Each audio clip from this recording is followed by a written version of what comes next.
વિદ્યાર્થી મિત્રો, કેમ છો બધા? બધાને જય શ્રી કૃષ્ણ, નમસ્કાર. કેમ છો બધા? ફાઇન. ઓકે. શું કે છે તૈયારી આપણા 1 થી 4 ચેપ્ટરની ધોરણ 11 સાયન્સમાં? બધાને કમ્પ્લીટ 1 થી 4 ચેપ્ટર છે? કોઈ કઈ ડિફિકલ્ટી એમાં, કોઈને કઈ થિયરી અને ઉદાહરણ દાખલામાં? નહીં ને? ઓકે. તો નેક્સ્ટ હવે ચેપ્ટર નંબર 5 ધોરણ 11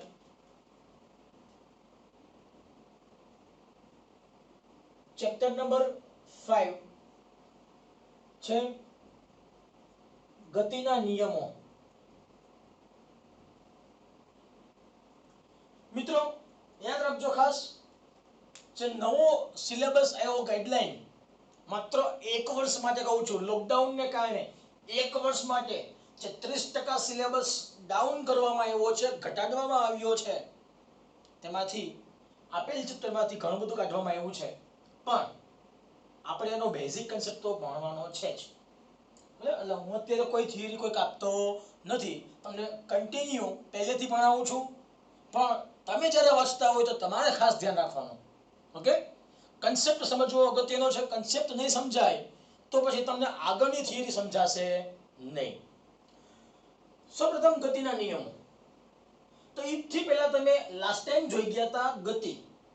2 પ્રકારની ગતિ હતી, સુરેખ પથ પર ગતિ અને સમતલમાં ગતિ. યસ, જો સુરેખ પથ પર ગતિ હોય એમાં આપણે પાછી 2 પ્રકારની ગતિ જોઈ ગયા હતા. એક તો નિયમિત ગતિ અને બીજું અનિયમિત ગતિ. જો વાતચીત કરવામાં આવે નિયમિત ગતિ,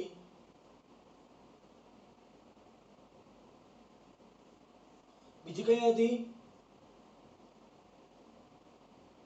અનિયમિત ગતિ.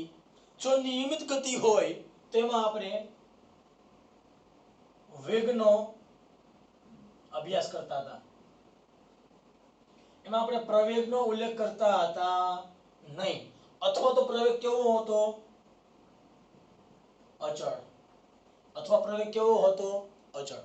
પણ અહીંયા અનિયમિત ગતિની અંદર તમારે પ્રવેગનો અભ્યાસ કરવો પડશે, જ્યાં પ્રવેગ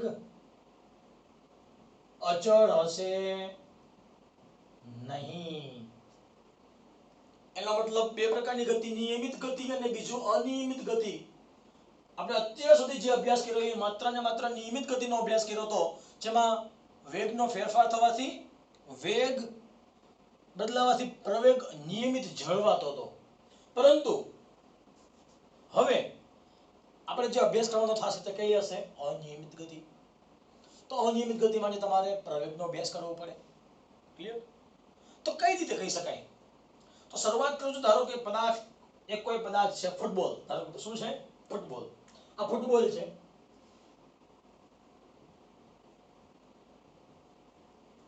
ફૂટબોલ સ્થિર અવસ્થામાં પડ્યો છે. ફૂટબોલ સ્થિર અવસ્થામાં પડ્યો છે. જો એને શું કરવું? લાત મારવામાં આવે. જો એને લાત મારવામાં આવશે તો ફૂટબોલ શું કરશે? પ્રક્ષિપ્ત ગતિ કરશે. પદાર્થ ફૂટબોલ સ્થિર અવસ્થામાંથી કેમાં આવ્યો? ગતિમાં આવ્યો. આ કે ના? પહેલું ઉદાહરણ. બીજું ઉદાહરણ,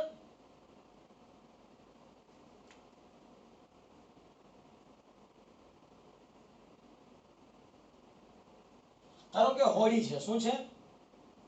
હોડી. હોડી, ઓહો,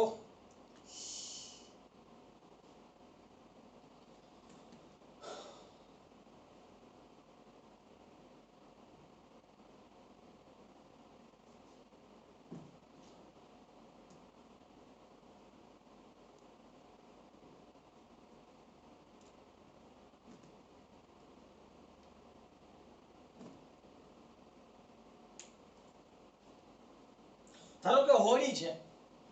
આપેલ હોડી ને મારે ચલાવવા માટે શું કરવું પડે? હોડીને ચલાવવા માટે મારે પાણીમાં હલેસા મારવા પડે. કરીને આપણે હલેસાથી આમ. પણ જો વહેતું પાણી હોય, વહેતા પાણીમાં હોડીને હલેસા માર્યા વગર એક મિનિટ માર્કરમાં ઇંક વધી ગઈ છે, સાફ કરી નાખું.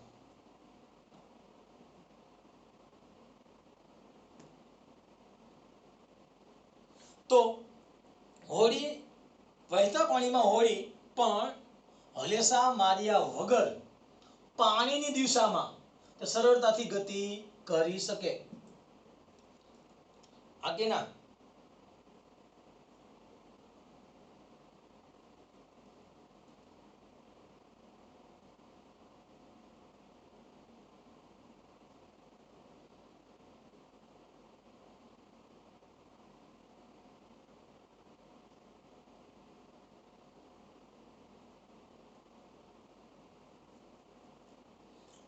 એક મિનિટ મિત્રો, ખાલી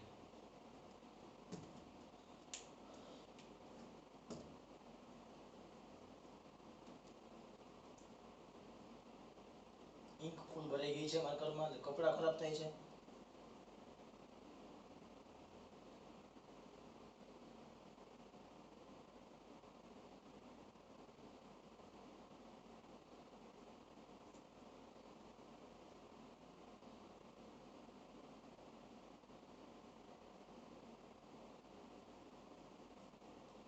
ઓકે, હવે જુઓ, ચલો હોડીને મારે શું કરવું પડે? ચલાવવા માટે હલેસા મારવા પડે, તો હોડી આગળ ગતિ કરશે. અથવા બીજું, વહેતું પાણી હોય, વહેતા પાણીમાં હોડી હલેસા માર્યા વગર પાણીની દિશામાં ગતિ કરી શકે.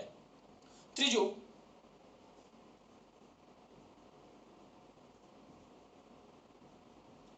હવાની દિશામાં. કોની દિશામાં? હવાની દિશામાં કાગળની ગતિ છે. પછી પથ્થર છે, પથ્થરને ઉચકવો હોય તો મારે પથ્થરને ઉચકવા માટે હાથ વડે શું કરીશ? ઉપર તરફ ખેંચીશ. જો હાથ વડે પથ્થરને ઉપર તરફ ખેંચીશ, પથ્થર ક્યાં આવશે? ઉપર તરફ ગતિ કરશે. આ કે ના? પછી તમને કહું, ધારો કે ચુંબક છે, ચુંબકની બાજુમાં શું લઈ આવવામાં આવે? ખીલી. તો બંને વચ્ચે શું રાખું છું? થોડું અંતર રાખું છું. સ્પર્શ કરેલ નથી, તો ચુંબક વડે ખીલીનું શું થશે? કંઈક આકર્ષણ થશે, પણ સંપર્ક કર્યા વગર. એવી રીતે હું તમને બીજું આપું એક્ઝામ્પલ. ધારો કે કોઈ પર્વતની ટોચ પરથી જો પથ્થરને મુક્ત પતન કરવા દેવામાં આવે, તો તે ગુરુત્વાકર્ષણ બળની અસર હેઠળ ક્યાં ગતિ કરશે? અધો દિશામાં નીચે તરફ ગતિ કરશે. આ કે ના? એવી રીતે કહી દઉં, કદાચ તમે કઈ જોયું હશે, તમારી ગલીમાં ક્યાંક ખૂણે બે થાંભલા વચ્ચે ટ્રાન્સફોર્મર મૂકેલું હોય, થાંભલામાં ને કંઈક લખ્યું હોય ડેન્જર, પ્રતિબંધિત એરિયા, આ વિસ્તારમાં પ્રવેશ કરવો નહીં, આવું કંઈક શબ્દો લખેલા હોય. એનો મતલબ શું છે? કે જો તમે સબસ્ટેશન પાસે જાશો, તો તમે ત્યાં તીવ્ર વિક્ષેત્રને કારણે, લીધે લાગતું બળ એ પણ તમને ડાયરેક્ટ સંપર્કમાં આવતું નથી. એનો મતલબ જો કોઈ પદાર્થ સ્થિર હોય, ગતિમાં લઈ આવવો હોય, અથવા તો કોઈ ગતિમાન અવસ્થામાં છે. હજી તમને આપું એક્ઝામ્પલ. કોઈ ધારો કે ઢાળ ઉપરથી આવતો પદાર્થ, જો કોઈ ઢાળ ઉપરથી આવતા પદાર્થને સામી દિશામાં રોકવામાં આવે, હાથ વડે રોકવામાં આવે, તો પદાર્થ રોકાઈ જશે. આ કે ના? તો શું કર્યું મેં? ગતિની વિરુદ્ધ દિશામાં જો બળ આપું છું, તો બોલ રોકાઈ જશે. તો ઘણા બધા એક્ઝામ્પલ છે આવા કે જે તમે બળનો, ગતિનો અભ્યાસ કરી શકો. કઈ ગતિ? સ્થિર હતો, ગતિમાં આવ્યો, ગતિમાં છે, આ ગતિમાં આવ્યો, આ ગતિમાં આવ્યો, આ પણ ગતિમાં છે. આ શું થાય છે? સ્થિર થાય છે. બે પ્રકારની ગતિ હોય, કાં તો સ્થિરમાંથી ગતિમાં લઈ જઈએ, અથવા ગતિમાંથી સ્થિર તરફ લઈ જઈએ. જો પદાર્થને સ્થિર અવસ્થામાંથી ગતિમાન અવસ્થામાં લઈ જવા માટે, અથવા તો ગતિમાન પદાર્થને સ્થિર કરવા માટે તમારે કોઈ બાહ્ય પરિબળ લાગુ પાડવું પડે, એ જે બાહ્ય પરિબળ છે તે બાહ્ય બળના સ્વરૂપમાં હોય અને આ બાહ્ય બળ બે પ્રકારના હોય, કાં તો સંપર્કમાં હોય અથવા તો સંપર્કમાં ના પણ હોય. અહીંયા તમે ફૂટબોલને પગથી લાત મારશો તો પગ અને ફૂટબોલ વચ્ચે કંઈક સંપર્ક થશે. અહીંયા પાણી અને હોળી વચ્ચે કંઈક સંપર્ક છે. અહીંયા હવા અને કાગળ વચ્ચે કંઈક સંપર્ક હશે. પથ્થર અને હાથ, તો પથ્થર અને હાથ વચ્ચે કંઈક સંપર્ક છે. અહીંયા જોવો જી, ચુંબક ખીલી વચ્ચે સંપર્ક છે નહીં, ગુરુત્વાકર્ષણ બળ વચ્ચે પણ સંપર્ક છે નહીં, વિદ્યુત ક્ષેત્ર વચ્ચે પણ કંઈક સંપર્ક છે નહીં. તો મુખ્યત્વે બે બાહ્ય પ્રકારના બળની અસર હોઈ શકે, એક તો સંપર્કમાં રહીને અને બીજો સંપર્ક વગર. ક્લિયર? હવે ત્રીજો કન્સેપ્ટ આવે છે. આગળ આ બે વસ્તુ જોઈ ગયા. ભાઈ પદાર્થ સ્થિર હોય તો ગતિમાં લઈ આવવું હોય તો મારે કંઈક બાહ્ય બળ આપવું પડે, અથવા તો કોઈ પદાર્થ ગતિમાં છે ઊભું રાખવું છે તો મારે બાહ્ય બળ લાગવું પડે. ત્રીજો કન્સેપ્ટ હું કહું, બરફની સપાટી છે. શું છે? બરફની સપાટી કેવી હોય? લીસી. જો બરફની સપાટી લીસી હોય અને મારે આના પર શું ચલાવવું છે? સ્કૂટર ચલાવવું છે. કઈ રીતે? અચળ વ્યક્તિ. જો બરફની સપાટી ઉપર અચળ વ્યક્તિ સ્કૂટર ચલાવવું હોય તો શું મારે બાહ્ય બળ આપવું પડે કે ન આપવું પડે? તો આ જે પ્રશ્નનો ઉલ્લેખ છે, આ પ્રશ્નનો જવાબ આપવા માટે પ્રશ્ન સાવ સહેલો છે. લીસી સપાટી ઉપર સ્કૂટરને અચળ વ્યક્તિ ગતિ કરાવવું હોય તો બળ આપવું પડે કે ન આપવું પડે? પ્રશ્ન સાવ સહેલો છે, પણ એનો જવાબ આપવા માટે વર્ષો વયા ગયા. જવાબ આપવા માટે વર્ષો વયા ગયા.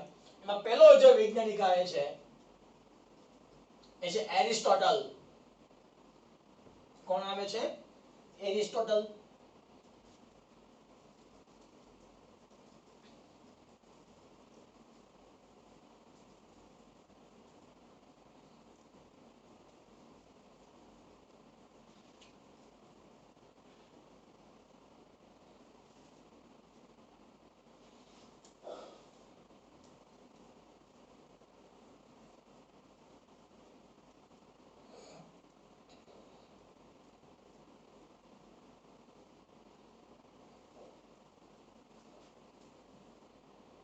શું કહે છે એરિસ્ટોટલ?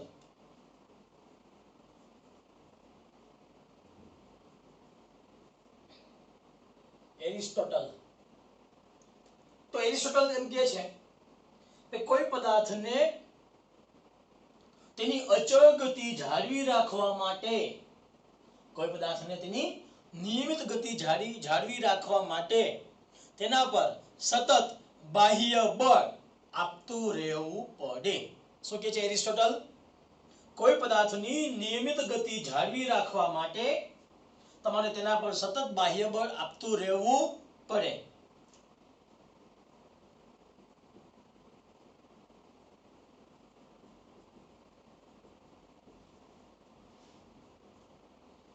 નિયમિત ગતિ.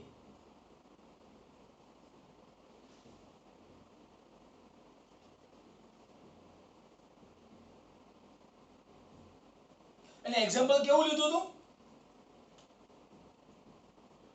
જો ધનુષ બાણ વડે તીર છોડવામાં આવે તો ધનુષ બાણ વડે તીર છોડતા એ તીર હવામાં શું કરશે? સતત આગળ ને આગળ ગતિ કરતું રહે છે. શું કામ? કે તીરની પાછળના ભાગમાં હવાના ધક્કાને લીધે અથવા તો હવાને લીધે એ તીર સતત ગતિ કરતું રહે છે. એ પહેલું એક્ઝામ્પલ હતું. બીજું એક્ઝામ્પલ શું હતું?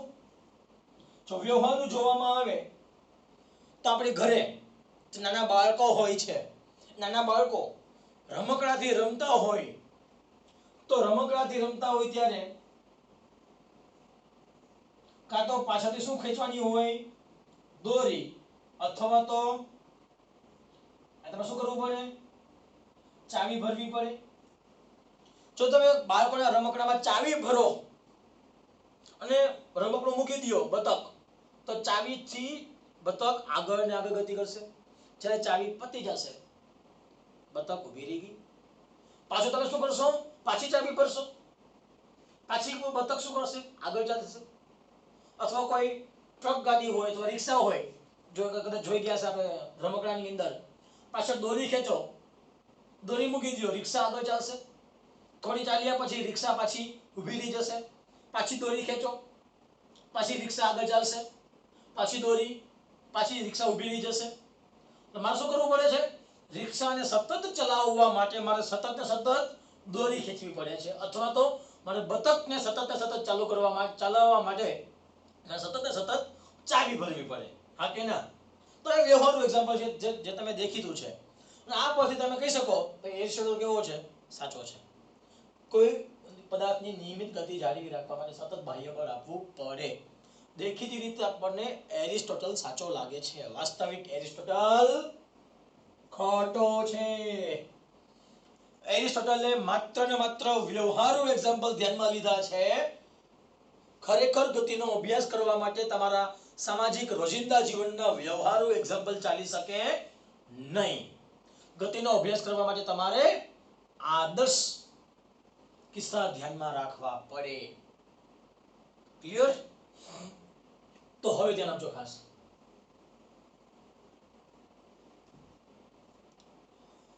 તો હવે એરિસ્ટોટલની ભૂલ સુધારવા માટે બીજો કોણ વૈજ્ઞાનિક એવો છે? ગેલિલિયો. કોણ બીજો વૈજ્ઞાનિક આવે છે?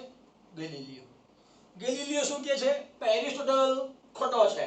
એરિસ્ટોટલ ખોટો છે. કઈ રીતે? ભાઈ, એરિસ્ટોટલે જે એક્ઝામ્પલ ધ્યાનમાં લીધા છે, એક્ઝામ્પલ કેવા છે? વ્યવહારુ એક્ઝામ્પલ છે, રોજિંદા જીવનના એક્ઝામ્પલ છે. રોજિંદા જીવનના એક્ઝામ્પલ ચાલે નહીં. એને જે ગતિનો અભ્યાસ કર્યો છે, ગતિનો અભ્યાસ કરતી વખતે જે સંપર્ક લાગે છે, સંપર્કનો ઉલ્લેખ કર્યો નથી.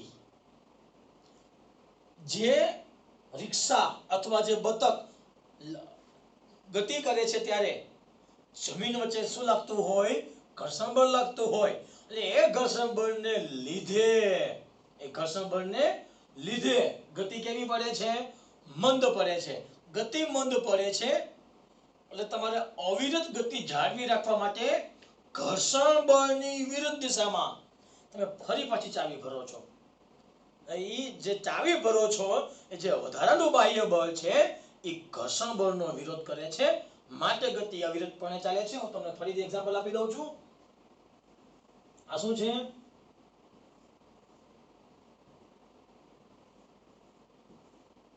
આ વાહન છે. અહીંયા શું હશે? જમીન. જમીનની વિરુદ્ધ દિશામાં શું લાગતું હશે?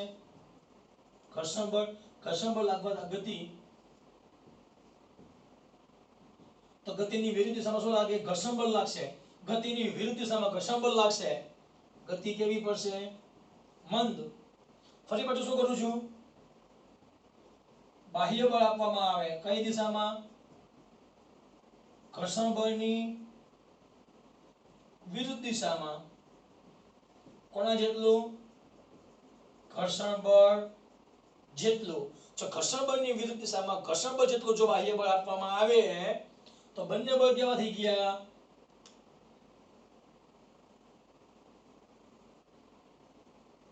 સમાન મૂલ્ય, વિરુદ્ધ દિશા થઈ ગઈ. માટે ચોખ્ખું બળ કેટલું કેવા હશે? 0. ચોખ્ખું બાહ્ય બળ કેટલું થશે? 0. ચોખ્ખું બળ 0 થઈ જાય તો પદાર્થ કેવી કરશે? ગતિ અચળ જાળવી રાખે. એનો મતલબ જો આદર્શ પરિસ્થિતિ લેવામાં આવે તો આદર્શ પરિસ્થિતિમાં ગતિ અવરોધક બળ, તો ગતિ અવરોધક બળ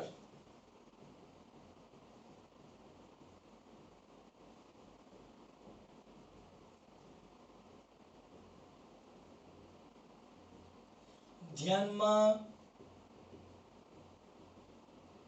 લેવામાં આવતા નથી. તો ગતિ અવરોધક બળ કયા કયા હોય? એક તો ઘર્ષણ બળ છે, હવાનો અવરોધક બળ, શ્યાનતા બળ. ઈ ક્યાં હોય? શ્યાનતા બળ પાણીમાં લાગતું હોય, આપણે ડ્રાઇવિંગ કરતા હોય છે, ડ્રાઇવિંગ કરતા હોય ત્યારે આપણને પવનનો ધક્કો આપણી છાતી ઉપર લાગે છે, આપણે અહેસાસ કરીએ છીએ. એનો મતલબ પવનને કારણે પણ ગતિ અવરોધાય. જમીનને કારણે લાગતું ઘર્ષણ બળ, જેના કારણે પણ ગતિ અવરોધાય. હા કે ના? તો ગેલીલીએ શું કીધું ભાઈ? આદર્શ પરિસ્થિતિમાં ગતિ અવરોધક બળ ધ્યાનમાં લેવામાં આવતા નથી. એનો મતલબ આદર્શ પરિસ્થિતિમાં વિશેષ સપાટી માટે જો ઘર્ષણ બળ કેવું હોય? શૂન્ય હોય. જો ઘર્ષણ બળ શૂન્ય હોય અથવા કહેવાય ગતિ અવરોધક બળ શૂન્ય હોય, તો ગતિ અવરોધક બળ શૂન્ય હોય તો ગતિ નિયમિત જાળવી રાખવા માટે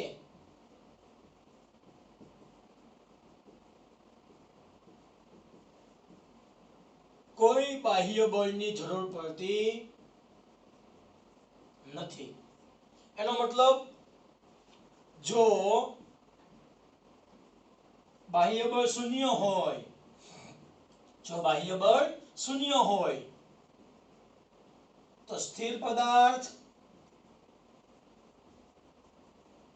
સ્થિર રહેવાનો પ્રયત્ન કરે અને ગતિમાન પદાર્થ તેની અચળ ગતિ જાળવી રાખે. સ્થિર પદાર્થ સ્થિર રહેવાનો પ્રયત્ન કરશે અને ગતિમાન પદાર્થ એની અચળ ગતિ જાળવી રાખે. આ જે નિયમ છે એને કહેવાય છે જડત્વનો નિયમ. એને શું કહેવાશે? જડત્વનો નિયમ. તો જડત્વ કોને કહેવાય? ફેરફારનો વિરોધ. જડત્વ કોને કહેવાશે? ફેરફારનો વિરોધ. કયો ફેરફાર? પહેલા ફેરફાર શું થયો? ઘર્ષણ બળને કારણે ગતિ મંદ થઈ. પેલો ફેરફાર થયો. આ ફેરફાર થાય છે એનો શું કરાવું છું? વિરોધ. ગતિ મંદ પડી તો પાછું શું આપું છું? બાહ્ય બળ આપું છું. હા કે ના? એટલે જે ફેરફાર થાય છે ફેરફારનો ફરી પાછો વિરોધ કરાવવું તો ગતિ કેવી રહેશે? નિયમિત રહેશે. આના માટે પણ ગેલીલિયોએ ઘણા બધા પ્રયોગ કર્યા હતા. કેવા કેવા પ્રયોગ હતા છે જોઈ લો ફરીથી. એનો પહેલો પ્રયોગ એ હતો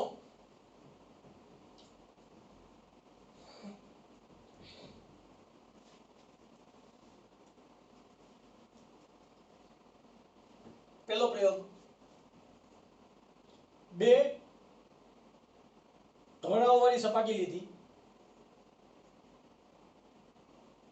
પદાર્થ ઢોળાવવાળી સપાટી ઉપરથી નીચે ઉતરે. જો પદાર્થ ઢોળાવવાળી સપાટી ઉપરથી નીચે ઉતરે તો ગતિ કેવી થશે? પ્રવેગિત. પદાર્થ ઉપરથી નીચે આવે ઢાળવાળી સપાટીમાં તો ધીમે ધીમે ગતિ વધે. ગતિ વધે તો પ્રવેગ વધે. બીજો કેસ.